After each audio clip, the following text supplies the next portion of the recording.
3 weeks from today, voters go to the polls, and one of the most contested races here in Maricopa County is for sheriff. So Joe Arpaio is trying for a 7th term, but if you believe the polls, former Phoenix Police Sergeant Paul Penzone is giving him his toughest challenge yet. So we spoke with Sheriff Joe Arpaio live in our last hour, and now Paul Penzone is live in studio. Thanks for being here, Paul. Thank you for having me. Good morning. Nice to see you. Okay, just as I did with Joe, I'm going to ask you, a lot of ads out there that are hitting you with a domestic incident that happened some time ago with your first wife. So can you tell us exactly what happened there and what happened? Yeah, completely dishonest. Never at any time in my relationship was there any violence between my ex and I. I had gone to pick up my son's hockey gear. She became emotional, struck me, intentionally or unintentionally. But I felt an obligation to report that, to be transparent.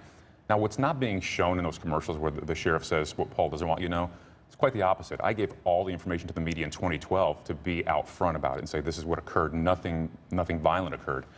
The orders he references, again, is untruthful.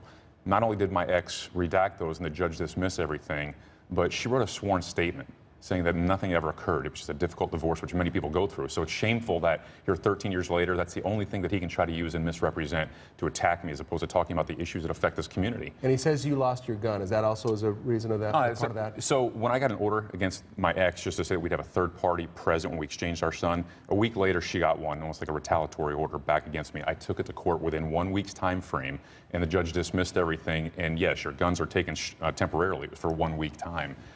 But that's because the judge has to be cautious. When we talk about these issues, you have to make sure that everyone is safe. And once he reviewed everything, he agreed there's no threat here. Go back to work, do what you do, which I would make the argument. I've qualified with my gun throughout my police career and still am competent with it. I don't think the sheriff has a gun. So to make that an issue and to misrepresent, I think is just so unethical. Okay.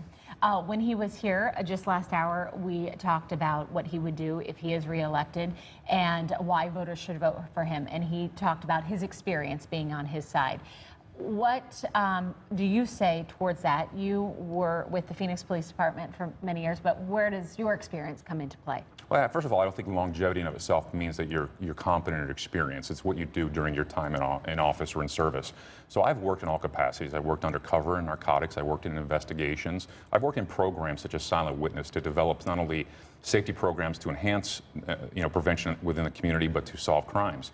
Supervisor of the Year with the Phoenix Police Department, one of the largest in the nation. Crime Stoppers International Program Coordinator of the Year. And while I was at DEA, because I worked at DEA for 3 years on the task force, I was Investigator of the Year in the United States for a case that I held. So, but did you ever manage it? I mean, this is a huge office. It is. It absolutely do you feel you're up for managing this huge office that does so many different things? And I think it's a great question, absolutely. You know, one of my assignments was actually in administration, overseeing budgets and capital improvements. So you must have the discipline to understand all the different elements of running an organization and managing people.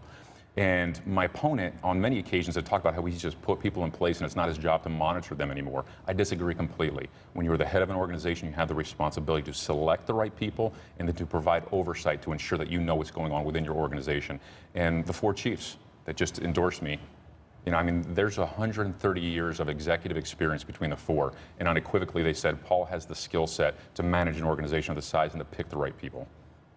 Immigration and tent city, those two things. Yeah, and both very important. We have to be safe on the borders. We have to be sure that we're enforcing our laws fairly, but we can't be racially profiling. We can't violate civil rights.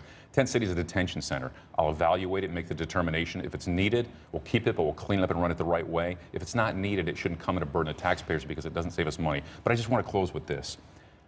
If anyone takes a look at my career, they'll see that I've been consistent throughout it. I'm a family man. I know the sheriff talked about Ava, which I think is wonderful. My wife, Veronica, you both know, we have 2 boys. One graduated with he had a basketball scholarship from university. Our younger one is actually in his last semester. He played hockey there. This is my community. It means the world to me. I would fight and die to protect it. There comes a time when we have to evaluate the competencies of the people who are in charge and if they're really disciplined in doing what they're supposed to do on our behalf. And if they're falling short, and I would argue that not investigating crimes against children, losing $150 million of taxpayer money, racially profiling and overseeing operations that do that, all violate what that office should stand for and do on our behalf. Paul, thank you for sharing your thoughts with us and coming in today. Good luck Nice to you going to see you. forward. Thank you.